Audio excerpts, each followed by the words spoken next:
Hi guys, welcome back. In this episode I'm going to attempt to replace the AC pump or AC compressor located right down there. If you can see it, that's it there. The reason why I'm trying to replace it is because my air conditioning doesn't work. I've had the system pressure tested and everything came back okay. It was still full of gas. However, when I hit the AC button and when everything is set to cold, the pump simply isn't engaging. So it looks like something's wrong with the actual pump itself. So I tried to research on the internet about replacing it and tried to find a DIY for it and came up with nothing. So this is going to be an attempt at a DIY video. It's not going to be super detailed because my camera equipment isn't here. So I'm just going to talk you through what I'm doing and as I'm doing things, rather than actually showing you how to do stuff and time-lapsing some of the work. So I think to start with, what we'll need to do is get all of these covers off. So that's going to have to come off. The intake is going to have to come off up to here, and then I'll take out the electric fan. So we'll unplug it here and we'll lift the fan out, and then once that's done we should be able to gain enough access to this area here. We can then remove the belt. Once the belt's removed, I believe there are 3 bolts which are 13mm drives, so I think they're M10s, that are holding the actual pump to the side of the block, and I think there's like an intermediate bracket as well. I've already got the replacement pump. I'm being cheap, so I'm just using a second-hand one off of eBay just because I want it working, and I really didn't fancy spending £500-600 on a reconditioned or an aftermarket new pump. So hopefully this one lasts, and hopefully you find this video useful. So let me get cracking and I'll be showing you updates as I go along. So the intake's off, all comes off in one piece, no drama.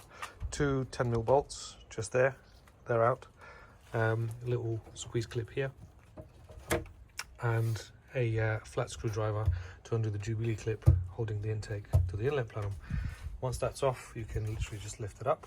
Then you've got a T20 here and a T20 here Torx to remove the little bit of ducting that directs the airflow to the airbox.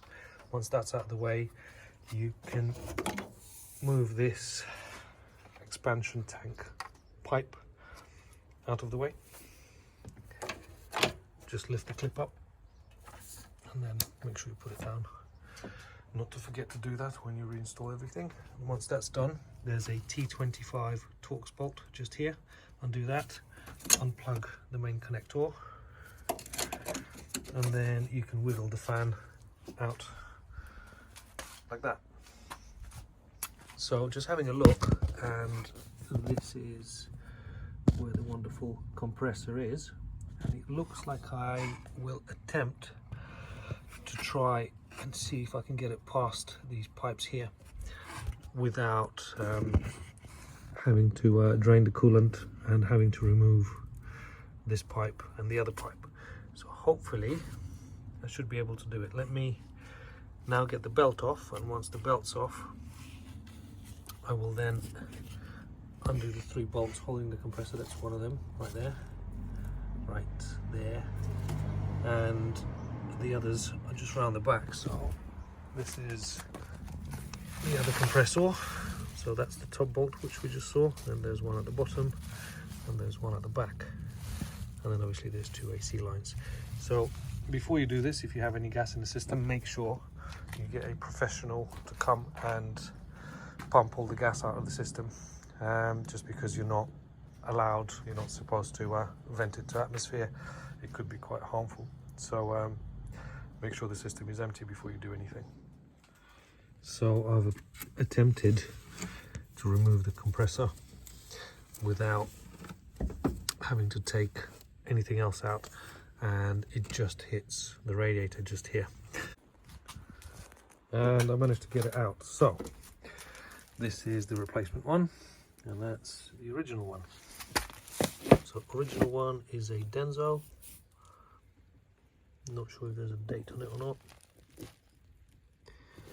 And the other one replacement one is also a Denso, but the label looks slightly different. So I'm assuming that's LCI and that's pre-LCI, but they look the same, which is good. The little mount for the plug is broken on the new one, so I'm going to attempt to use the plug from the old one. Just unclip it from there, transfer it across. And what I ended up having to remove was this tensioner here, just two 13mm bolts, and that tensioner sits just on there. So that's given me just about enough space to get the pump out and out this way. So now I'm going to repeat the process. I'll get the pump in, and then I'll get some of the bolts into these holes, and then I'll maneuver it into place and then try and tighten it up and connect everything else around it. Now, as for these bolts, they were really quite tricky. So this bolt and that bolt, they won't come out, and this bolt is an absolute nightmare to get to. So I used a ratchet spanner, 13mm, and you can just about get to it if you go around. So I went from here and around this way, just around that hose there, around the power steering hoses, and I was able to get onto it and undo that 13mm long bolt. So didn't open the coolant system, didn't lose any coolant, so that's good. And now just going to try to reverse the process and button it all back up together. Right, so the new condenser is in, and you sort of have to get it in, but not all the way onto the dowels, because the bracket that it sits on has little dowels that just go into there. So get it in with, let's say, these holes facing upwards, because if you get it in all the way to where it's supposed to sit, there is not enough room for the bolts to actually go in from this side. So I left it at an angle, almost at its place, with these holes sort of at a 45-degree angle, just enough so I can get this bolt and that bolt in. So I got them in, and then I maneuvered it into place, and then I was able to run these bolts in by hand. And once I ran them in by hand, I was then able to tighten them. I then went ahead and tightened the AC pipes, the 6mm Allen keys, which hold them down.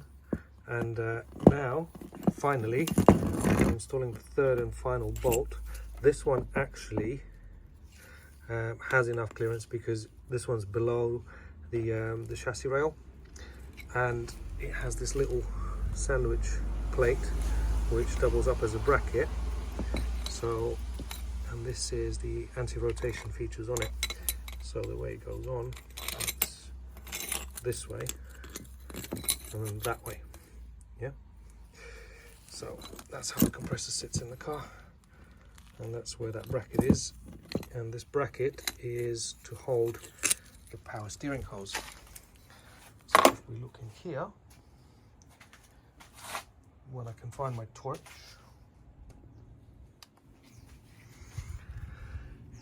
there's the compressor, just in there, and the top bolt is in, and then the back bolt is all the way at the back there, and the pipes are in as well. So you can see that's one pipe and that's the other pipe.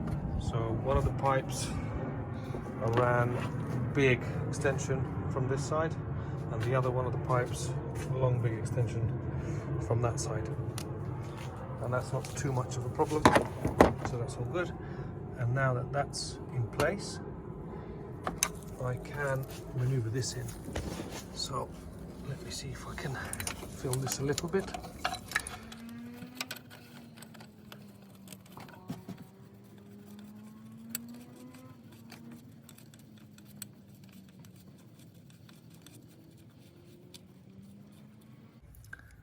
Right, that's all the way in. So now, the fun part of trying to get a ratchet spanner on there.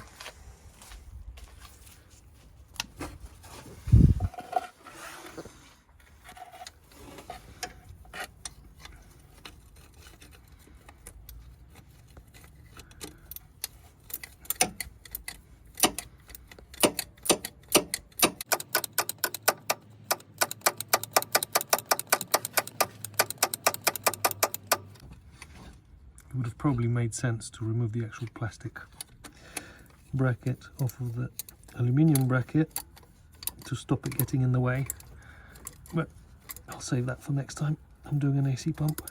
Hopefully never.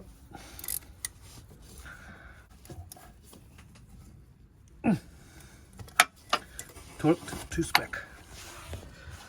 Right, now then, I'm going to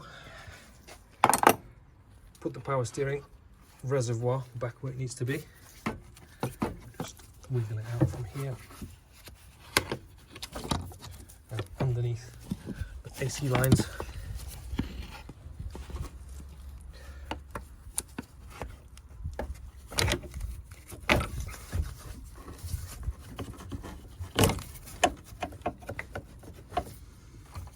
And up into its position.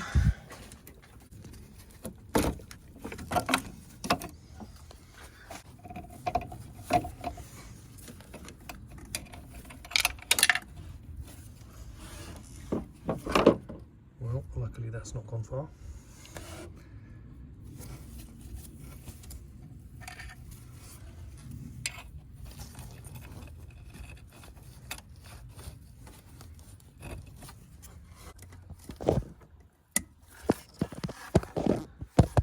So the top hose is the one that clips onto this bracket, which then runs underneath to the power steering pump, I believe. And then the bottom hose just runs along here, and then it clips onto the bottom of the radiator. So now the pump's fully secure. I'm just going to plug the sensor in, or the solenoid. Right, that's in. Let's go back in there. I'll need to find this sleeve, which has just fallen out, but luckily I have the correct tool for the job. And I will then refit the tensioner, put the belt back on the pulleys, I'll clip everything else on airbox, and that should be job done. And that's it, all done, buttoned up, everything tight. I'm really quite happy with it.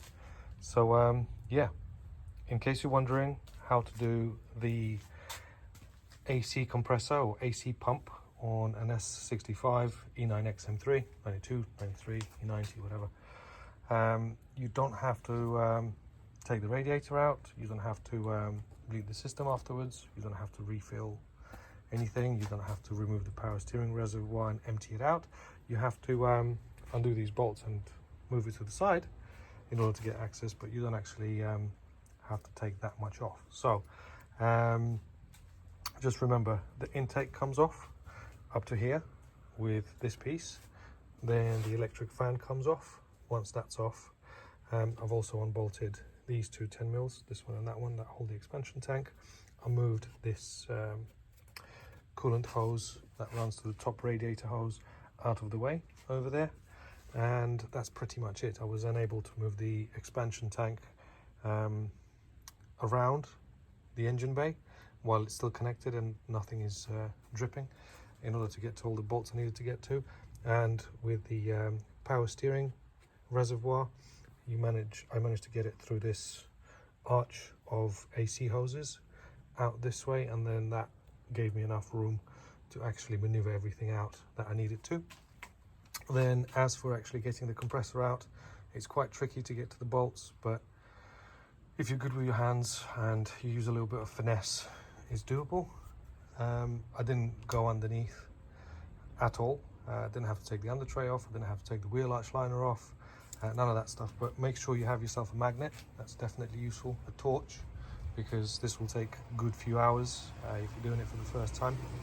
And the final bit which I had to remove was the tensioner assembly, just to give me that little bit more room to get the AC pump out and past the radiator. As I was getting the AC pump out, the radiator was very close, so just make sure you're not forcing anything and you're not actually bending any of the fins on the radiator, and you're not damaging it. Just wiggle the pump around, and if you're patient enough, you will find a way to actually get it out without having to force anything. So there you go. Hopefully this answers some of your questions. If you have any more, you know what to do. Instagram, Facebook, email. You know what to do in terms of liking this video, so please do, if it's not too much to ask for. And if you have any comments, just throw them down in the comments below.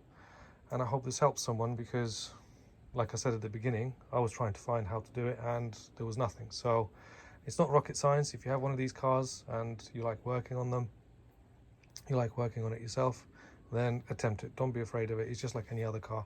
If anything, this is probably one of the nicer cars to work on as far as the E90 range is concerned. So it's all possible. And yeah, good luck if you're doing it by yourself. Thanks for watching, and see you again in the next one.